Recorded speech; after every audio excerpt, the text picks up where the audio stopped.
Shop assistant. Felicia doesn't let anyone get too close. Her difficult upbringing has made sure of that. The closest she's ever come to opening her heart was with billionaire Leander Carmichael. But even the rapturous pleasure she found in his arms couldn't tempt wary Felicia to tell him the truth about her family.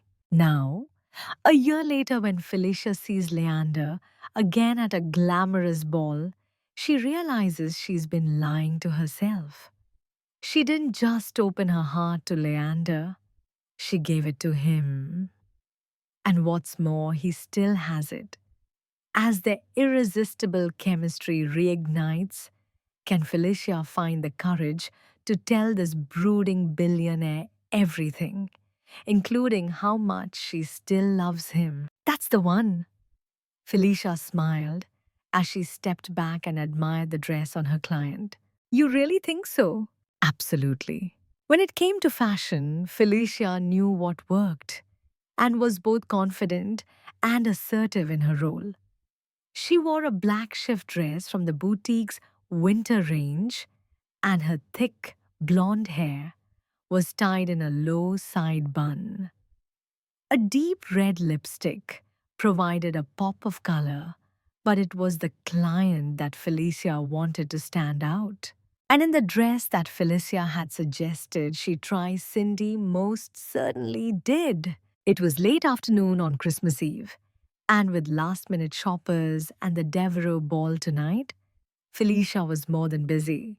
Still, she did her best to take time with a rather nervous Cindy. As a retail assistant at a very exclusive Madison Avenue boutique, Felicia was used to dressing the rich and famous, although Cindy was neither. While assisting her, Felicia had found out that she had just completed an exhausting course of chemotherapy and was hoping to get some of her old sparkle back. This shopping trip was a promised treat from her devoted husband, one they possibly couldn't afford. I don't think he realized just how expensive it would be, Cindy worried as she studied her reflection.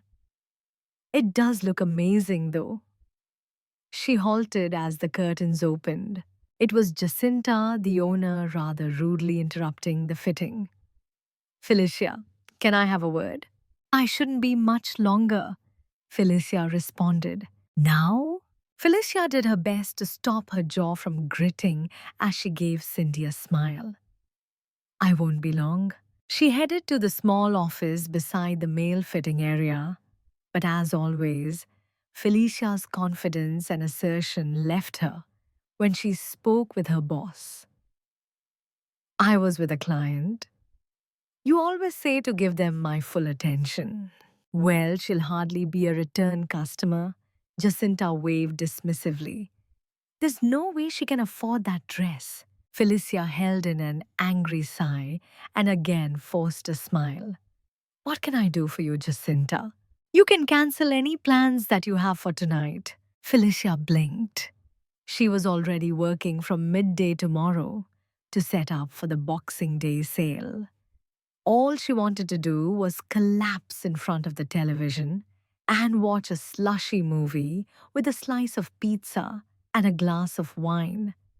But it would seem that Jacinta had other ideas for her tonight. Your presence is required at the Devereaux ball. Abe Devereaux seems to think you got on well with. She snapped her fingers, trying to remember the name of the woman who Felicia had assisted the other day, and for whom they had been secretly preparing a gown for Abe to surprise her with. The large woman.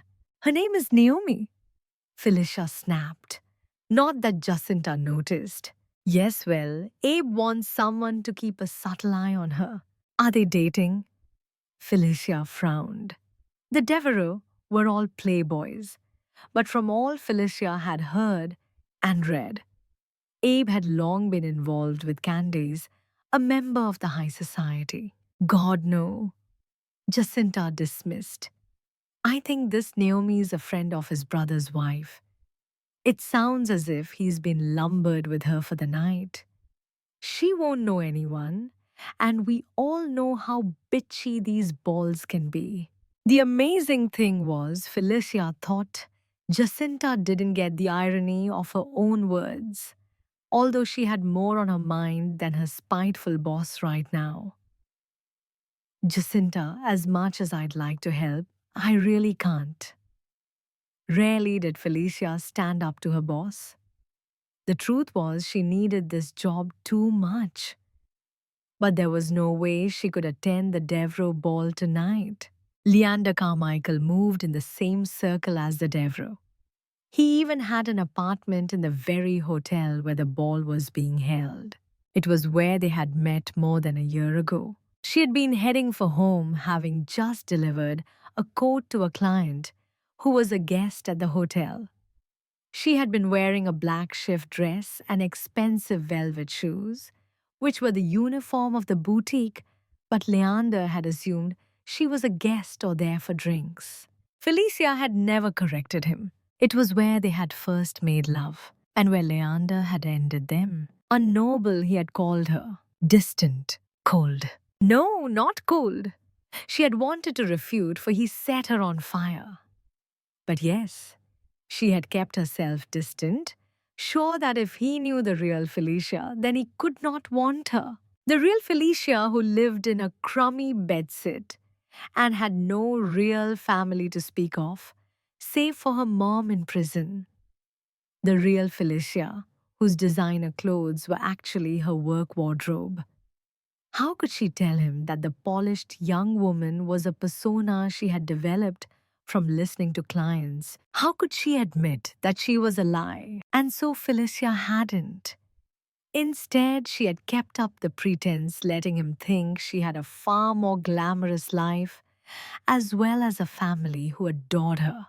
Never allowing him in, the surge of memories rendered Felicia silent, and Jacinta wasted no time jumping in. Felicia, do you really expect me to say no to a Devereux? Of course not. They were NYC royalty, and the brothers were Jacinta's biggest clients.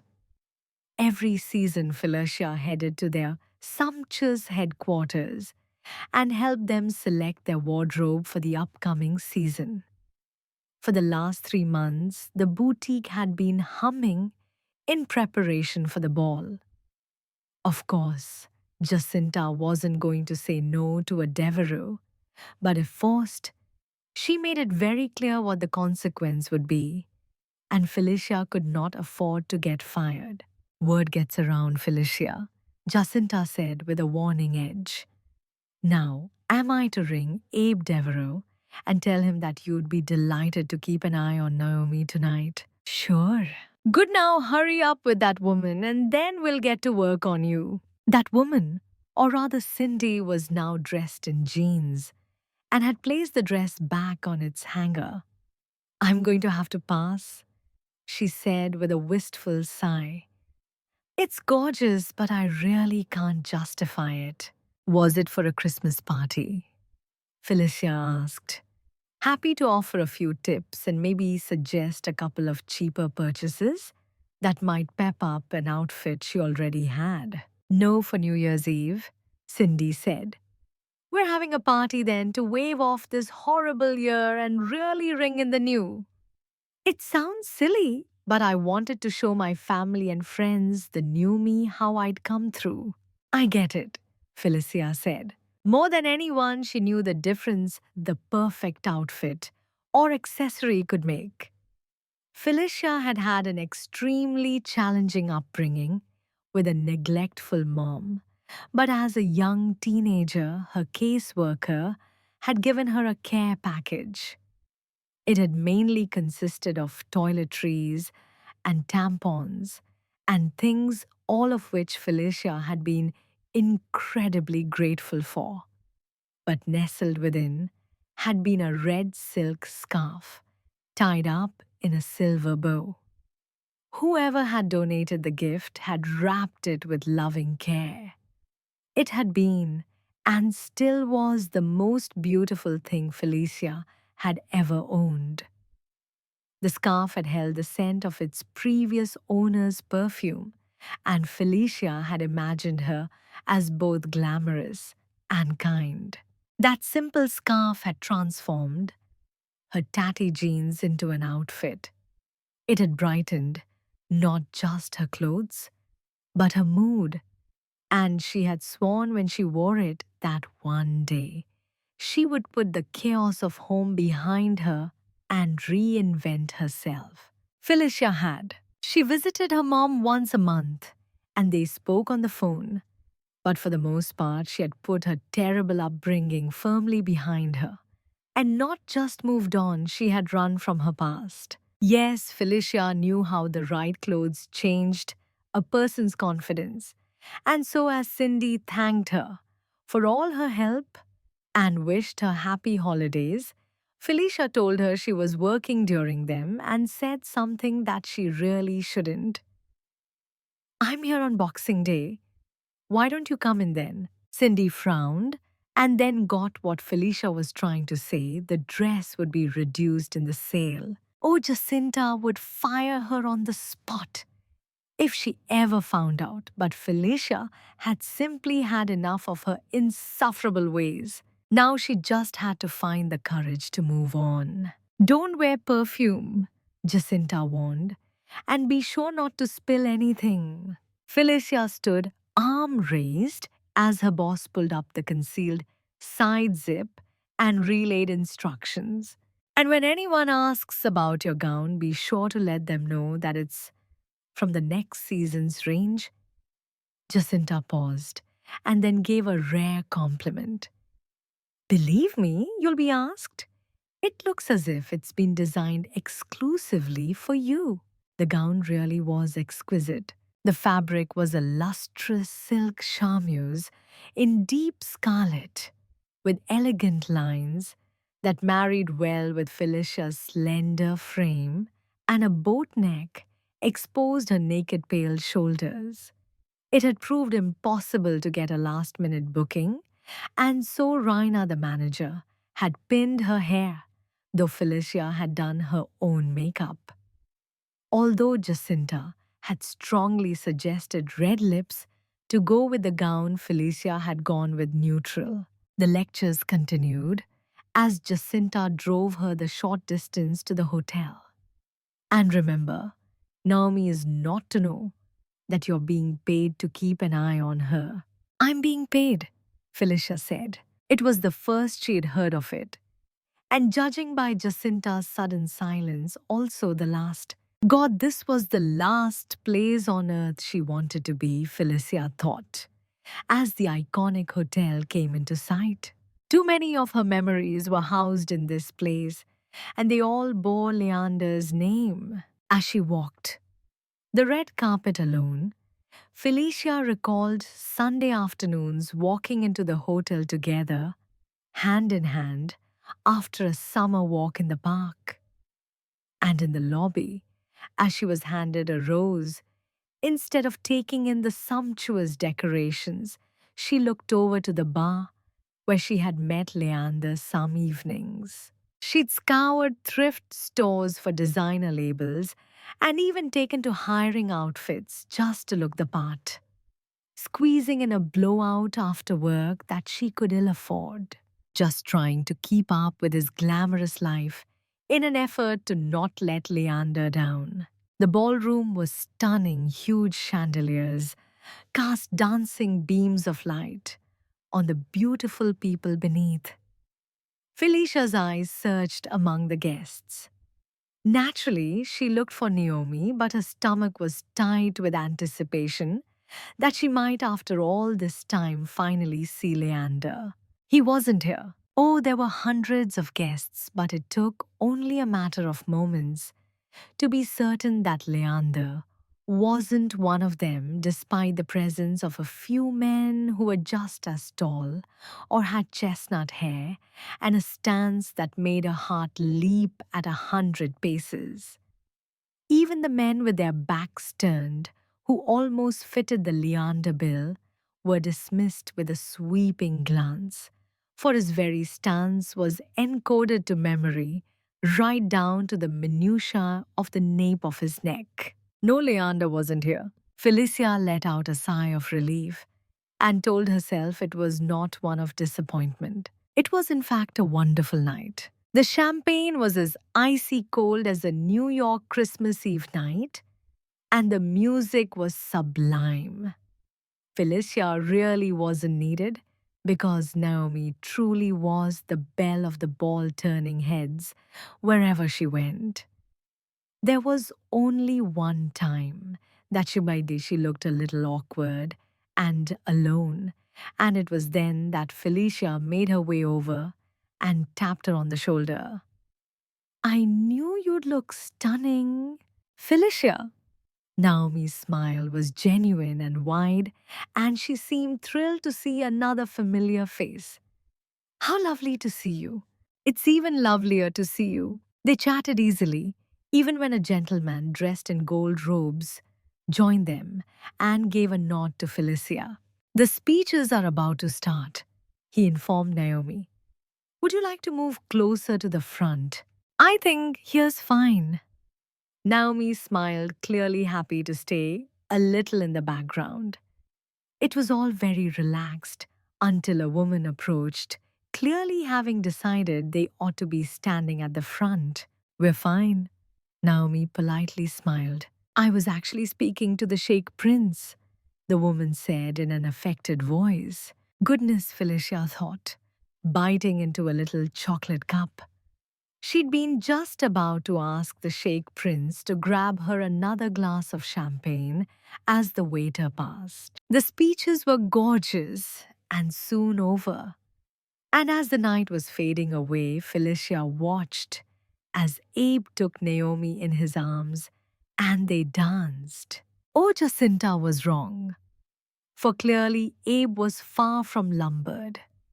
In fact, watching them dance, watching his pride in her, witnessing the bliss of their togetherness, brought a sting of tears to Felicia's eyes. It was clear, though, that Abe could not linger. There were demands on his time, and after a couple of dances, a blushing Naomi left the floor and made her way back to Felicia. The night was winding down. Even though the band was still playing, people were starting to leave, ready to get home for Christmas. God, she could not cry here, but Felicia truly wished she hadn't come because she had always felt lonely at Christmas. Abe has to see everyone off, Naomi explained, and then said the same to the Sheikh Prince, who had made his way back over. And it dawned on Felicia that perhaps this eminent man was keeping a watch on Naomi too. Do you want to get a seat? Felicia suggested. No, I might just nip to the loo, Naomi said. Felicia frowned, not understanding what she meant. The restroom, Naomi explained. Good idea. Felicia nodded. I'll come with you. There'll be a rush on soon. She didn't really need to go, but mindful of her duties, she followed Naomi across the ballroom. It was then that she heard her name, and it was then everything changed. Felicia, she froze as Leander made his way over. It is you, Leander. The air felt too thick, and her mouth felt dry as she tried to remember her manners. Leander, this is Naomi. Naomi. He too attempted to be polite, but Naomi must have picked up on the electric air, for she smiled, made brief, small talk, and then headed off to the restrooms, leaving Felicia to face Leander for the first time in what felt like forever. You look wonderful, he said. Thank you. Leander looks stunning too. But then again, from the moment they'd met, he had never once failed to take her breath away. Are you here with someone? He asked. No, Felicia said, and then swallowed. She could hardly say she was here to watch out for Naomi, and so she did what she did best with Leander and settled for vague. I'm here for a work thing. She hurriedly moved the conversation to him. What about you? I promised Abe I'd look in. I didn't see you because I only just arrived, Leander said. But don't tell Abe.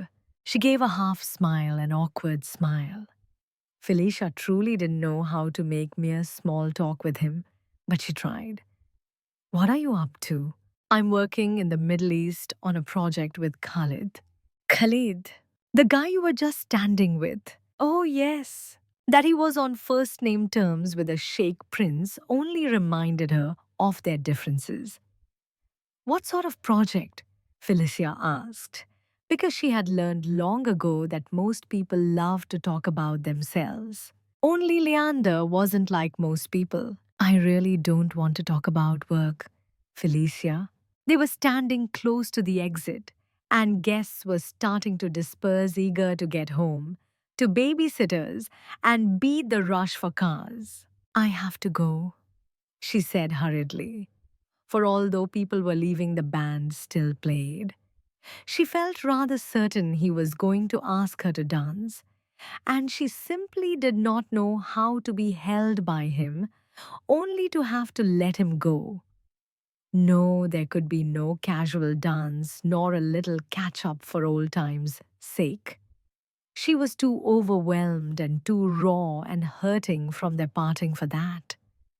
But as she turned to go, he caught her wrist lightly, and though he did not ask her to dance, Leander halted her with his words. I'm sorry, Felicia. For what? She attempted. I was too harsh on you. Felicia didn't know quite what to say. She had never been the recipient of a true apology before. But there was no mistaking this was one, for she could hear the regret in his tone. She had truly thought that Leander had walked away without a glance, that the guilt and recrimination at their parting all belonged to her. After all, it was she who had hidden in their relationship. It had been her lies or lack of openness that had torn them apart. And now here Leander was apologizing. It's fine, Felicia said, and attempted again to go. Except her legs refused to move, and his hand had moved from her wrist and now loosely held her fingers. No, Leander said. It's not fine. I knew that the moment you left. He stopped then, thankfully refraining from raking over old and painful ground. Dance with me, Felicia. Because I happen to be here, she said with an edge. Because even if you want nothing more to do with me, we can at least end things on a better note. Still, she didn't answer, nor did she leave. And then Leander played a final card. Because 10 minutes from now, it will be Christmas. Felicia knew she should really walk away, accept his apology, and simply go.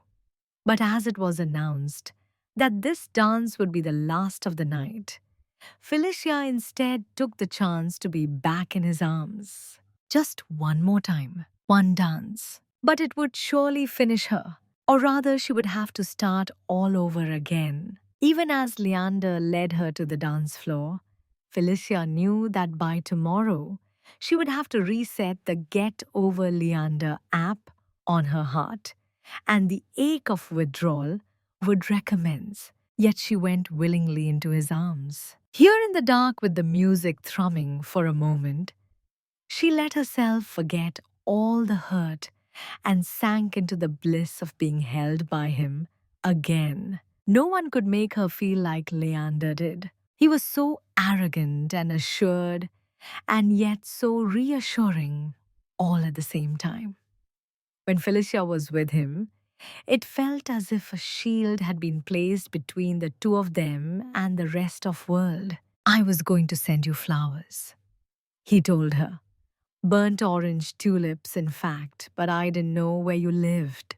He made her smile even with the difficult topic, and she leaned her head on his chest and closed her eyes. And then I decided to turn up at your work, except you never told me where it was. She heard his tease and gave a soft laugh before looking up to his eyes. I called your work, she admitted. When? A couple of weeks afterward, but I was told you'd moved to Al-Zahan. Damn, he said. Yes, damn. Only she'd said a slightly stronger word than that when she'd ended the call that told her he'd gone. I haven't moved there, he corrected. Oh, well, not permanently, Leander said. How long are you home for?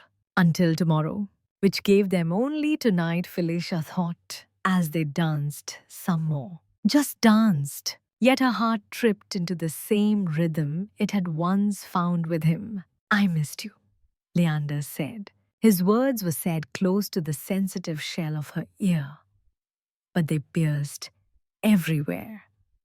In her eyes that stung, and on her skin that shivered, even in her nose that pinched, as she tried not to allow him to affect her. Yet he did, and she told him so. I missed you too. It was the biggest admission, and yet a paltry summing up as to the grief she had felt at the end of them. Felicia, he said. She lifted her head. What? I just like saying it. He made her insides shiver. Leander, she said, because she liked saying his name too. Felicia. Only this time it was said in that husky, throaty way. He used her name when deep inside her, and it took her back so much so that when he pulled her closer in, she had to stifle a moan. They turned the other on so. It had been her savior at times. Just a lick of her lips or a shift in her tone could deflect any probing questions in the most delectable of ways. She'd forgotten the bliss of this, how he placed her, in a holding pattern, in a sky thick with desire. How, when out, he could be speaking to someone and then flash her a look that told her how it would be the second they were alone. The gown felt too heavy and hot, and the touch of his hands just a fraction too light on her hips. And he knew it because at the same second, his fingers pressed in just a moment before the music stopped. The lights in the ballroom came up. They were too bright, and being surrounded by others felt like an invasion. Felicia knew that she had to go and find Naomi, but she did not know how to say goodbye. As she stood there, flushed and blinking, she heard her name being called. Felicia. It was Abe making his way over to her and looking concerned. Where's Naomi? He asked. I was just... Felicia fumbled for a response. I think she went to the restroom. Abe's hiss of frustration before striding off told her he was displeased. I have to go and find Naomi, she said to Leander. Why? Leander asked, no doubt assuming she was making excuses. After all, he had no idea she was here, only to keep an eye on Naomi, and she'd failed. There wasn't time to explain, and nor could she. Instead, Felicia dashed off to the restrooms. Of course, with the ball over there was an impossible lineup. Hey, someone said, assuming she was jumping the line. I'm just looking for someone. Felicia attempted, but Naomi was nowhere to be found. She came out into the lobby troubled and worried, and knowing that there would be hell to pay if Jacinta found out. Felicia stood there not knowing quite what to do, but it was then she heard her name. Felicia. She swung round, and there was Leander, with snow in his hair and on his shoulders, and it was clear he'd been outside. She was touched that he must have read her concern and gone looking for Naomi. It's fine. Abe's found her. He's with her now. Felicia had to check for herself that Naomi was all right. She pushed through the throng of people and into the night, but Naomi and Abe were nowhere that she could see. Snow was falling, but she paid no attention to it as she stepped from the brightly lit foyer and looked out to the dark blanketed Central Park. There was no sign of them. She'll be fine, Leander said as he joined her. I need to see for myself that she's okay. Well, I doubt it would be appreciated. Do you always get so involved in your friends' lovers' tiffs? Felicia didn't know what to say. She could hardly admit that Naomi wasn't actually a friend and that she didn't even know if Abe and Naomi were lovers. She had already messed up enough without letting on the real reason she was here. You don't understand, she said. So what's new? Leander said, but without challenge. In fact, he put an arm around her cold, naked shoulders and steered her under cover. I should go, Naomi said, and I should put you straight into a cab. Leander responded, except I don't want to. She said nothing, and so he did. Come to bed. And that was Leander. There had never between them been a kiss that gotten out of hand, or a time when she had felt they'd taken things too far. She'd partaken so willingly. A virgin when she'd met him that very night, Felicia had told him she wanted to go to bed with him. Leander didn't need velvet words. The mere stroke of his fingers on her bare arm was just so pervasive. Or was it persuasive? Felicia did not have the mental capacity to decide between words. And it didn't matter anyway what the word was because the answer, when with Leander, had always been the same yes. The elevator seemed to creep its arduous way to his floor. So desperate was Felicia to get there. Leander's hand was hot and tight around hers as he led her out. Not that she needed directing. Felicia could have found her way to his bedroom in her sleep, and frequently had. In fact, she barely registered that she was back in his penthouse apartment. Leander could have taken her to a tent if he so chose, because even as the door closed, already they were busy kissing. All that mattered was that they were finally alone. Leander kissed her, as if he had missed her for every minute of their time apart. And Felicia's kiss returned the sentiment for how she had missed him. His mouth was both thorough and tender, and the feel of his solid body pressed against hers was sublime. She was back in his apartment, back in his arms, back to familiar, yet mindful that her gown was on loan as he ruched up the skirt, and as his hands seemed more than willing to rip at the fabric just to get closer to her. Felicia reined him in with regret in her breathless tone. Mind my dress. She swallowed his hiss of frustration, and it was a familiar one. It had long been a bone of contention between them.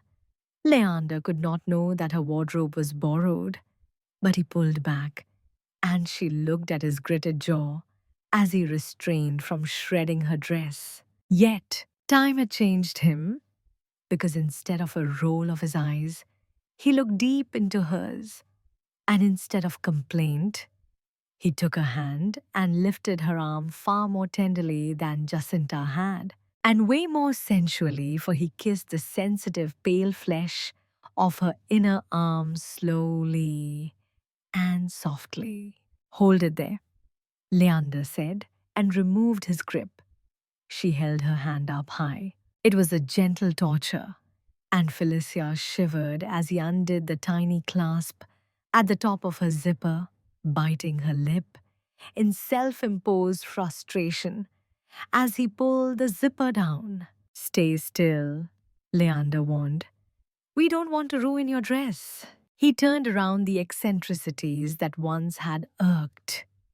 Leander made them a game, undressing her slowly till she stood naked and burning as he carefully placed the scarlet gown over a chair. He walked toward her, and with the dress taken care of, she could no longer resist. Her hungry mouth sought his, but as she went for his jacket, he gave her a taste of the very medicine she had just inflicted. Mind the suit, Leander warned. Stop it, she laughed, accepting the tease. But Leander was serious. If clothes were so important to Felicia, then two would play at that game. Hang my jacket up, he told her. Her breath hitched, and she could feel his eyes as she crossed the bedroom. At work, Felicia hung clothes all day long, but the simple task proved near impossible under his scrutiny. He stood stock still as she walked back toward him, but his breathing was ragged. Without a word, she now dealt with his tie and shirt, and Leander offered no help. She went to kiss him as she unknotted the bow, but he jerked back his head and denied her.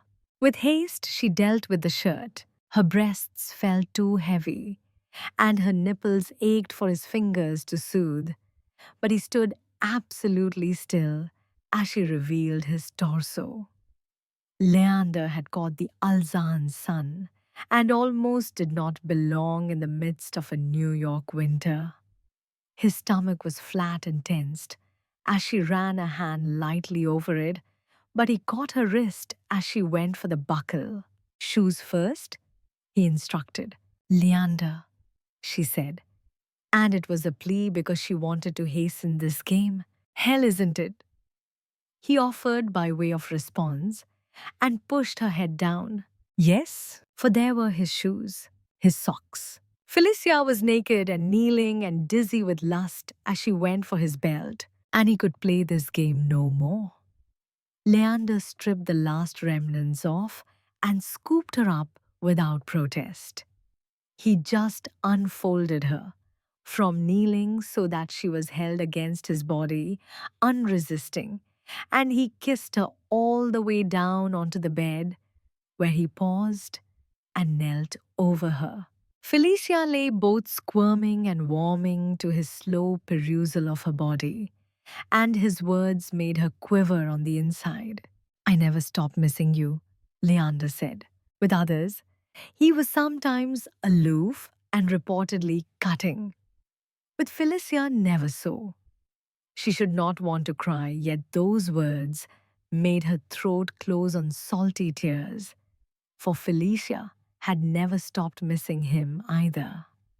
She put a hand up to the back of his head and pulled him down onto her, reveling in the feel of Leander against her naked skin. They rolled on the bed, and she knew again the bliss of looking down on him as his hands toyed with her breasts. And she was privy again to the low in the stomach thrill of sheathing Leander as he moved up on his elbows and watched. Then the ultimate pleasure of Leander, no longer biding his time and flipping her onto her back, and then pinning her down, was hers again. He kissed her cheeks and then down to her neck, letting go of her hands and exploring her body as he reacquainted his mouth with her skin. And she felt every sensual move of his lips and every lick of his tongue. God, Felicia, he said between deep kisses to her stomach, as if he had craved the taste of her skin. The fingers of one hand she dug into his shoulder as the other one bunched the thick cotton sheet that she lay on as he kissed down, ever down.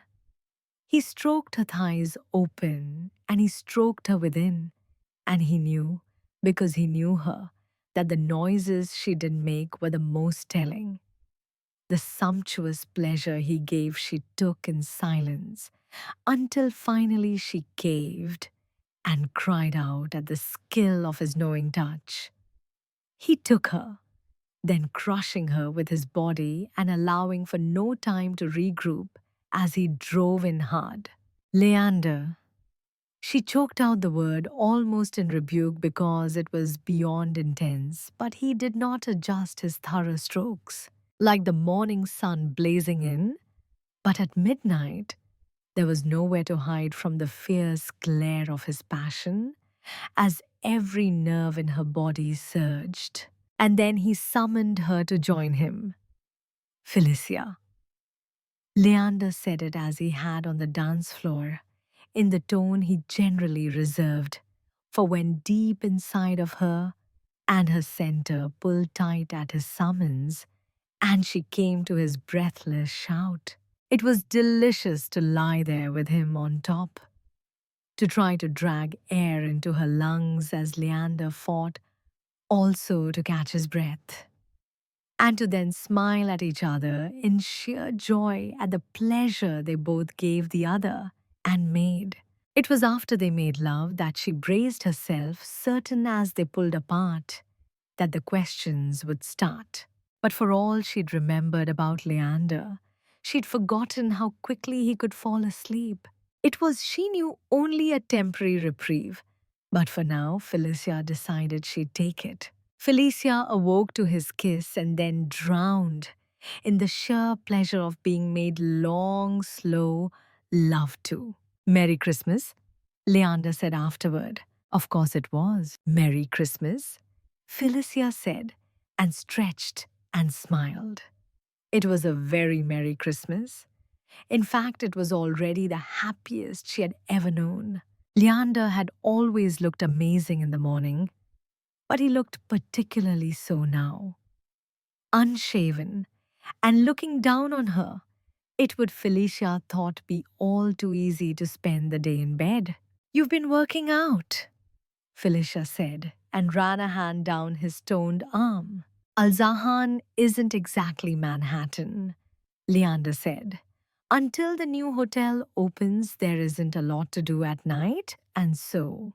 He hesitated. While the Al-Zahan nightlife was somewhat tamer, Leander knew he'd rather use that as an excuse not to move on from Felicia this past year. He told himself that turning 30 might be the reason he no longer wanted to burn the candle quite so brightly at both ends.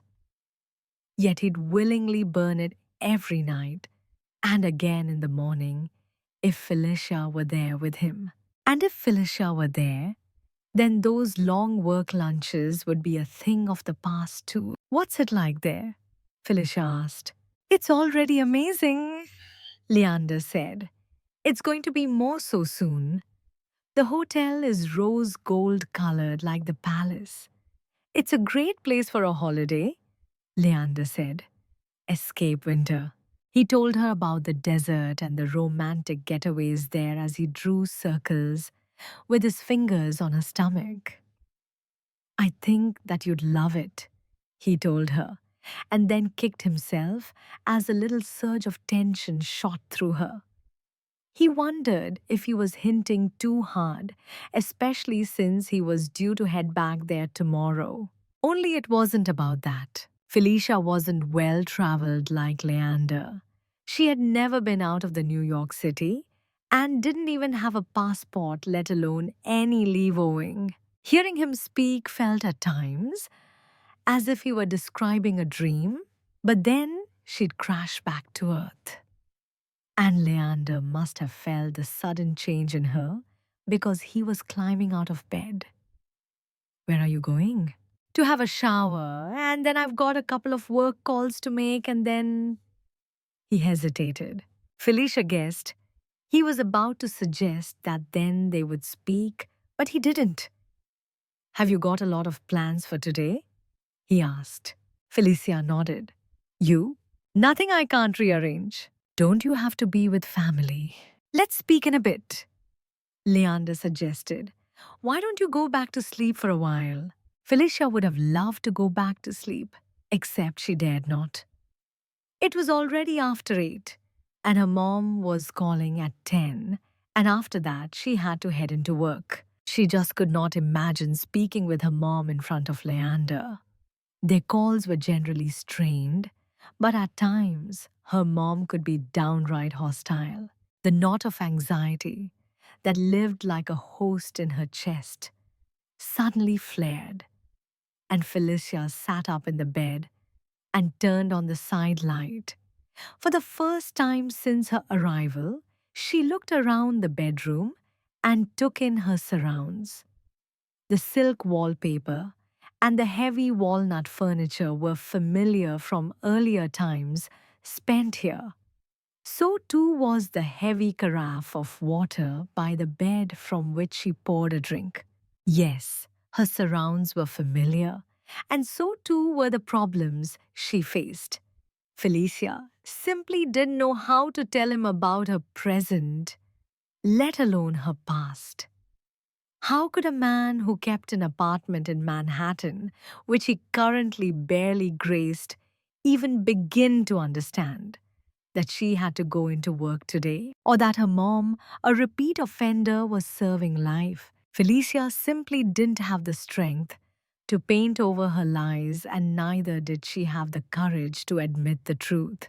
And so she ran. Well, Felicia didn't run as such.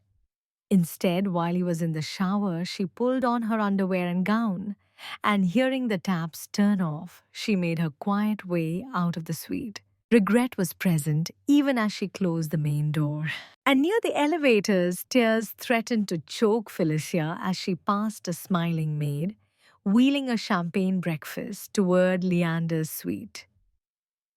Oh, she knew it was headed for his suite because between the silver cloches there was a huge bouquet of burnt orange tulips wrapped with a golden bow. Oh, she wanted to run back there to plead for the maid to discreetly let her in, but it was too late to go back now.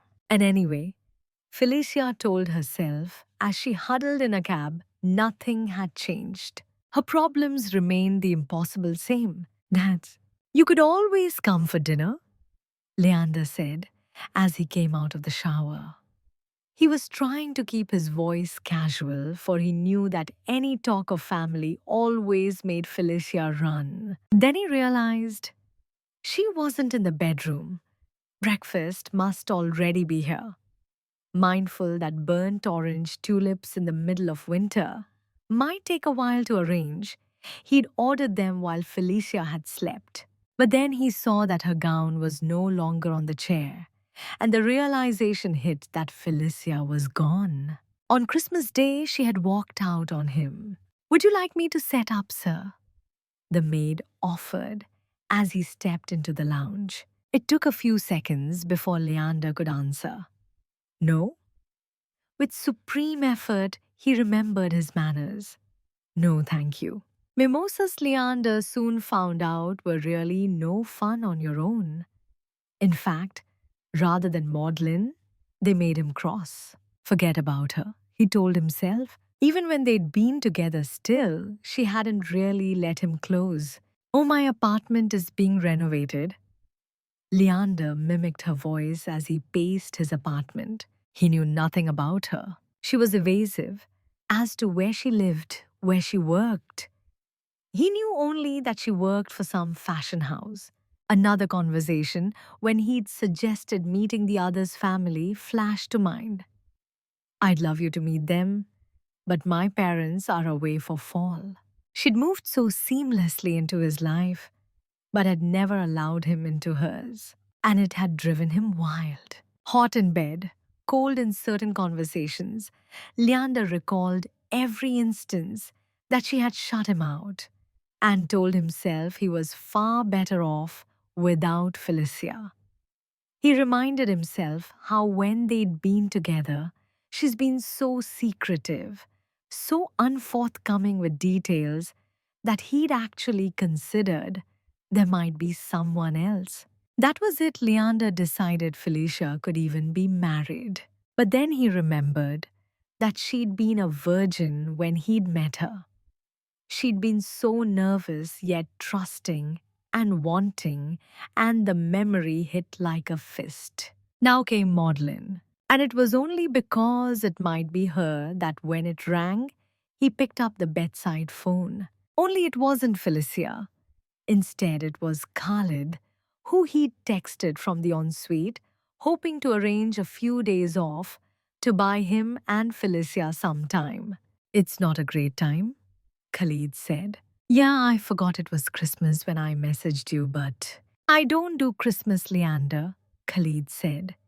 I meant that the schedule is incredibly tight. Leander was about to tell him it didn't matter, except Felicia did. I've been putting in 18 hours days for the best part of a year, Khalid. I'm taking some time off. There was a long stretch of silence before Khalid spoke. Very well. He did not sound pleased.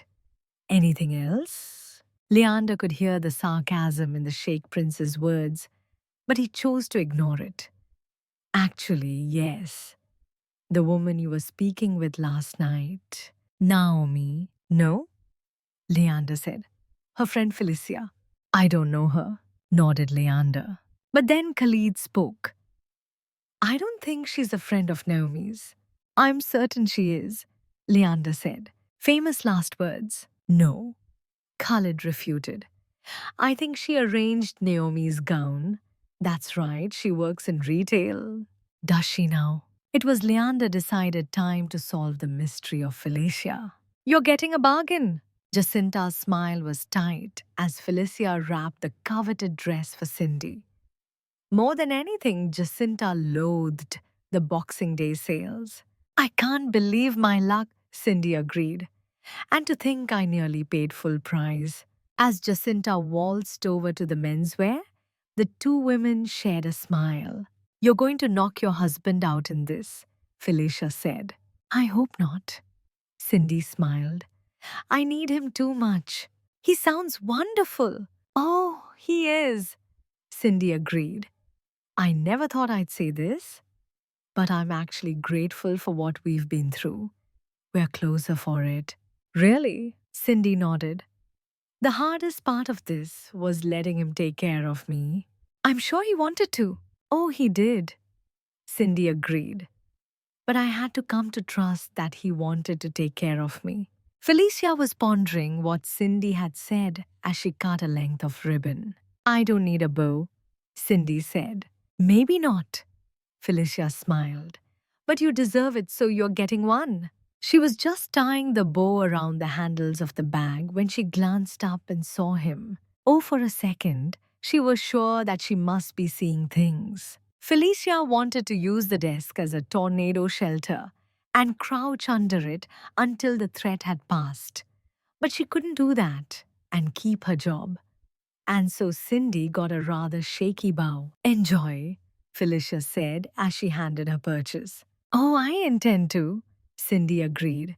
I'm not wasting a minute of my second chance. Felicia knew that yesterday she had wasted hers. She watched as Jacinta caught the scent of money and made her way over to Leander, wearing her saccharine smile.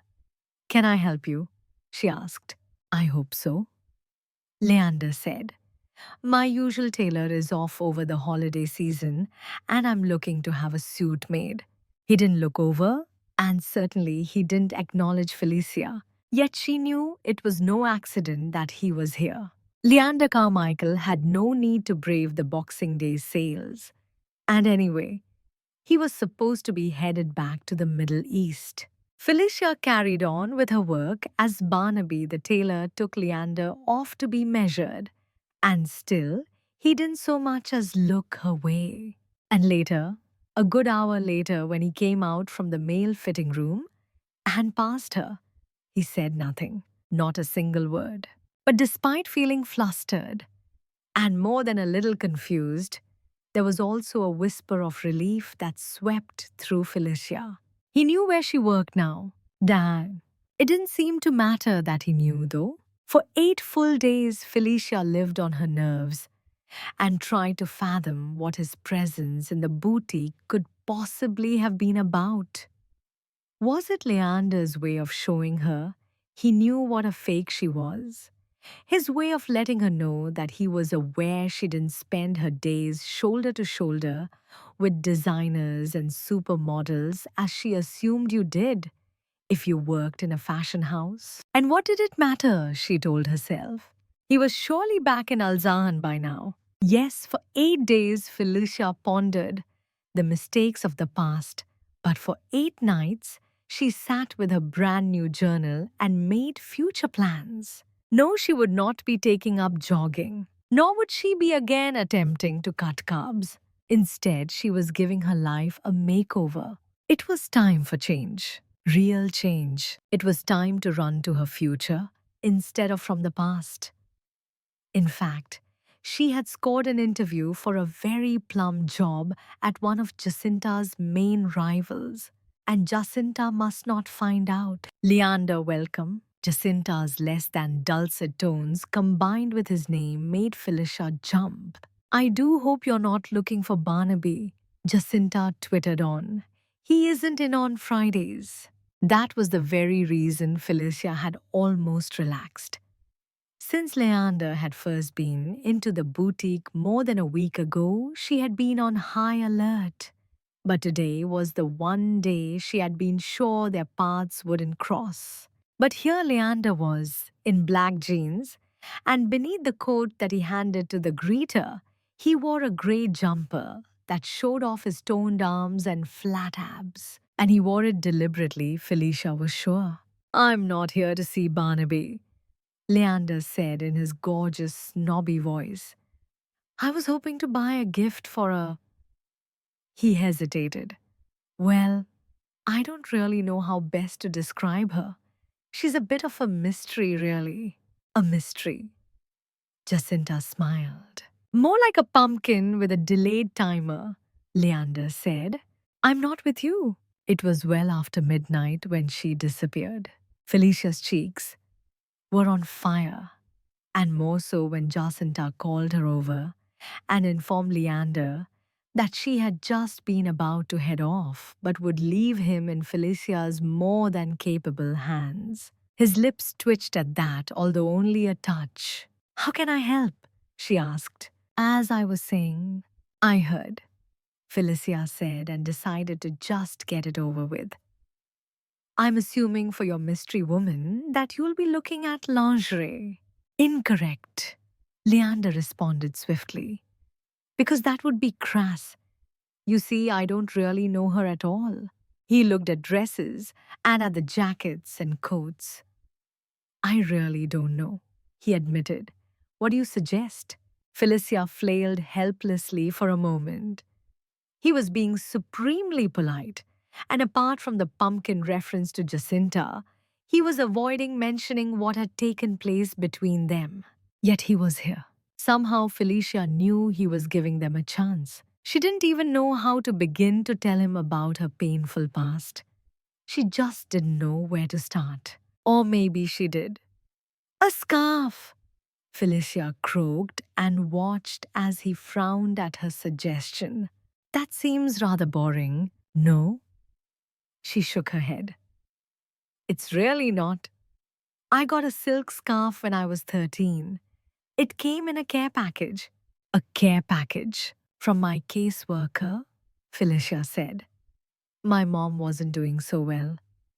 She didn't dare look to see his reaction and instead moved swiftly on. Now the woman who gifted it knew nothing about me, but I guess she'd figured that you can't really go wrong with a scarf. "What color was it?" he said, looking at the string of scarves. "Red?" Felicia said and watched as he ran his hands along a length of cashmere. He really had beautiful hands, long-fingered and with slim wrists, and Felicia had to stop looking at them just to concentrate on what was being said. "Do you think I should get her a red one?" he asked. Felicia was about to nod to agree, but hadn't she sworn it was time to change? "I'm sure she'd be delighted with whatever you choose, although I personally like the lavender one." Surprise! Surprise, he chose the lavender one and asked to have it wrapped, but declined their delivery service. "I have no idea where she lives," Leander pointed out. "I'm hoping to see her at lunch." She looked up from the bow she was tying and saw the invitation in his navy eyes. "What if she's not ready?" "Then that would be a great pity, as I'm heading back to the Middle East later this afternoon. I guess I might just have to accept that she wants to remain a mystery." He picked up the bag from the counter. "It's up to you." "You're heading out for lunch." Jacinta frowned, because usually Felicia grabbed something to eat in the back. "Yes, I have a dental appointment." Felicia headed into the tiny staff room and opened up her purse. She took out a brush and quickly redid her hair and topped up her makeup. She was incredibly nervous at the prospect of a lunchtime date and added her red silk scarf for luck before heading out. Felicia. Jacinta wasn't letting her go quite yet. "This should have been arranged on your own time." Felicia took a breath and was about to apologize as she usually would, but tired of walking on eggshells, she pointed out a fact. My lunch break is my own time, Jacinta, and she wanted to spend it with Leander. Darn, I have to be back at 2, Felicia warned before she had even sat down. That's fine, Leander said. Her coat, scarf, and hat were with the doorman, and she sat opposite a very polished Leander, who was dressed in a deep navy suit, and it was such a perfect match for his eyes. You were wearing a navy suit the day we met, Felicia commented. Was I? Leander frowned. I don't remember. Well, I do. Can you remember what I was wearing? No, Leander admitted, because I don't actually notice those things. Then he thought for a moment. You had on red the other night? Seriously? Felicia laughed, but it took a second to register that she laughed alone. You only remember that far back. Well, on the day we met, my dress was black, Felicia said, and I had on a silver scarf. I'll have to take your word for it. He had a serious face on, Felicia knew, and she looked down at their plates. And no, he hadn't had touched his lunch. Leander wasn't here for the food. He wanted a serious conversation, and she dealt with it in the only way that she could by trying to avoid it. My dress on the day we met had no buttons, Felicia said, and she nudged his foot. Or zip. You had one hell of a time getting it off. She waited for that smile of old, to dust his lips, for his eyes to lift to hers as they recalled that night. Except he did not smile, and though his eyes met hers, they remained serious rather than sensual. And Leander refused to be distracted so much, so that, for a moment, she wondered if she was tapping the table leg with her foot. She wasn't. But absolutely, this would not end in bed, Leander had decided, until Felicia let go of the lies. I do remember, Leander said, that rather than me pick you up, you always suggested that we meet here at the bar. I like it here, she said defensively. Was your apartment being renovated, Felicia? No, she said uncomfortably. And your parents? Were they ever on that extended cruise you spoke about? She gave the tiniest shake of her head. So tell me what part of us was the truth. All of it, Felicia said. Most of it. But Leander wouldn't meekly accept her urgent confirmation as to the beauty of the time they had shared. Why would you lie? Because it was easier than the truth. Easier. He gave a mirthless laugh. I wouldn't describe this past year as easy, Felicia. Do you really think that I'm so shallow? That I was scouring the hotel for suitably well-heeled women? Of course not. Do you know what, Felicia? She attempted to swallow, as one probably did when the guillotine was about to fall. What? She asked. It doesn't matter. Felicia blinked. She certainly hadn't been expecting that. On one condition, Leander warned. What's that? It stops now. No more lies. She had always wondered what Leander was like in the business world. Of course, he must be hugely talented. But she'd read a few times that he had an uncompromising edge. That you pushed Leander Carmichael too far at your own peril. Felicia had laughed, at the time dismissing the reports. She wasn't laughing now. Are we clear? Leander checked. Very, Felicia croaked. The cucumber sandwich she nibbled on tasted like cardboard as she forced it down. Leander assumed they had cleaned the slate, except she hadn't told him the biggest part, the hardest part, the very reason her entire life was a lie. How's work? Leander asked. Awful, Felicia admitted.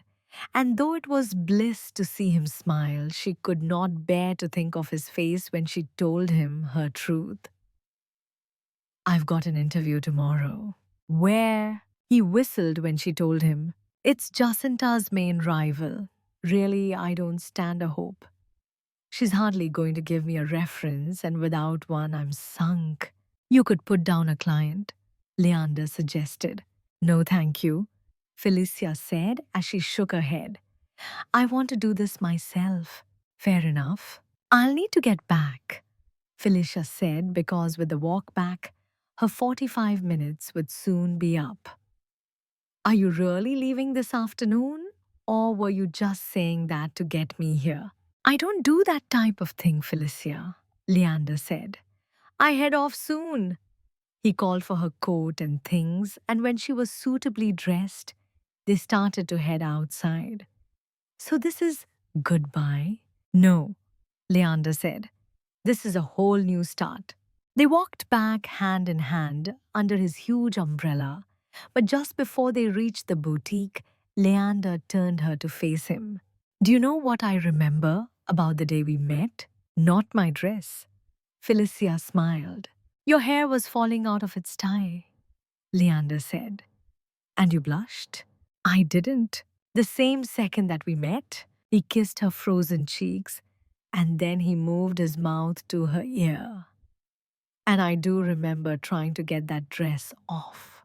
"I know. I'm remembering it now," Leander said, and pulled her in close. "So am I."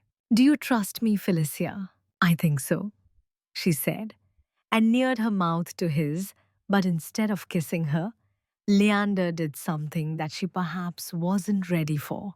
He took off her rather tired red silk scarf and replaced it with lavender cashmere. "It's my lucky scarf," Felicia protested. "So is this one," Leander said. "Only it's warmer." He kissed her then beneath the umbrella, with snow falling all around. A slow, measured kiss that tasted of promise and a future. If only she would allow it.